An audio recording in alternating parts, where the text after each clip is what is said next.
ဝေးချရတာခက်လား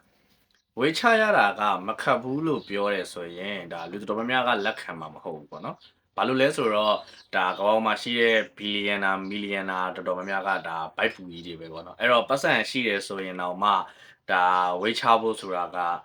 မလွယ်ကူဘူးပေါ့နော်အဲ့တော့ဘာလို့ပတ်စံရှိတဲ့သူတွေဖြစ်နေရင်တော့မှဝေးချတဲ့အရာကအဲ့လောက်လွယ်လွယ်ကူကူဖြစ်မနေရတာလဲဆိုတာ ਨੇ ပတ်သက်ပြီးတော့ဒီဗီဒီယိုမှာဒါအသေးစိတ်နားလည်အောင်ရှင်းပြပေးသွားမှာဖြစ်ပါတယ်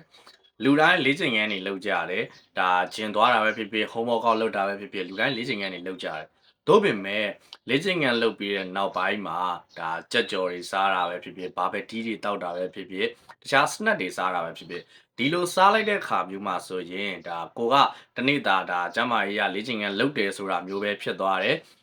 ကိုယ့်ရဲ့တနေ့တာကယ်လိုရီကလျော့မသွားဘူးလျော့မသွားတဲ့အပြင်တစ်ခါလေမှာကိုက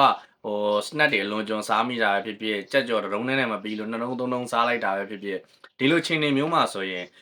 ရခင်စားနေကြကယ်လိုရီထက်ပိုများသွားရင်ပိုပြီးတော့တောင်မှ weight တွေပိုပြီးတော့တက်လာနိုင်သေးတယ်အဲ့တော့ဝေးချရတာလွယ်သလားဆိုရင်ဝေးချရတာလွယ်တော့လွယ်တဲ့ကိစ္စတော့မဟုတ်ဘူးတစ်ခါလေးမှအရန်ပင်ပင်မန်းမန်းနေမစင်းစားပဲနဲ့ကိုဘာတွေအဓိကထားပြီးလုပ်ရမလဲဆိုတဲ့အခြေခံလိုအပ်ချက်တွေကိုထည့်သွင်းစဉ်းစားသင့်တယ်ဥပမာကိုကဒီအထိုင်များတဲ့သူဆိုရင်ကိုလှုပ်လှုပ်ရှားရှားလေးနေလိုက်မယ်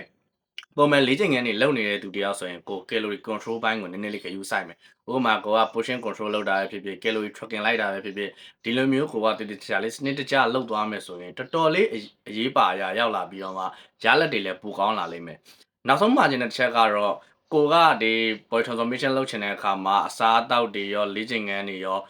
ပြင်းပြင်းထန်ထန်လုပ်နေုံနဲ့မပြီးဘူး recovery လို့ခေါ်တဲ့အနားယူချိန်လည်းရှိဖို့လိုတယ်အဲ့တော့ခန္ဓာကိုယ်ကြီးကအမြဲတမ်း stress မဖြစ်အောင်လို့relax ဖြစ်နေအောင်လို့တော့အမြဲတမ်းထားဖို့လိုတယ်ပြောချင်တာကလေ့ကျင့်ခန်းတွေဖိပြီးတော့လုပ်နေတယ် diet plan တွေဆိုလည်း healthy မှဖြစ်အောင်စားရမယ်ဆိုတဲ့အပြုတ်တွေအတုပ်တွေစားနေတယ်ဆိုရင်ကိုယ့်ရဲ့စိတ်ကမကြည်လင်မချမ်းမြေ့တော့တဲ့ခါမျိုးမှာဆိုကိုက stress တွေရှိတတ်တယ်အဲ့လိုခါမျိုးမှာဆိုရင်လည်းကို hot pot လေးပြေးစားပေးတာမျိုးဒါမှမဟုတ်ရင်လည်းကိုစားကျင်တဲ့စားတောက်လေးတွေကိုဒါတရက်လောက်ပေါ့နော်ကိုစိတ်ကြည်နှံ့အောင်စားလိုက်တာမျိုးဒါမျိုးဆိုရင်လည်းဒါ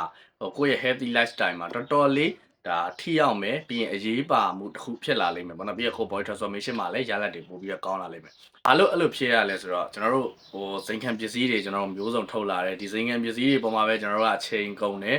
ကျွန်တော်ဖုန်းတစ်လုံးနဲ့ sofa ပေါ်မှာတနေကုန်သွားတယ်2နာရီ3နာရီဘာမှမသိဘဲနဲ့ကျွန်တော်တို့ရဲ့ဒီ update lifestyle တစ်ခုကြီးပျောက်ချင်းမလားပျောက်သွားတယ်ပေါ့နော်အဲ့လိုခါမျိုးမှာဆိုရင်ကျွန်တော်တို့ပုံမှန်နေ့စဉ်ဘန်းရမယ့်ကယ်လိုရီပမာဏတွေကတဖြည်းဖြည်းနဲ့ရောကျလာတယ်မဘန်းတော့ဘူးအဲ့တော့ခါ weight တက်တယ်ဆိုတာကိုဖြစ်ပေါ်လာစေတယ်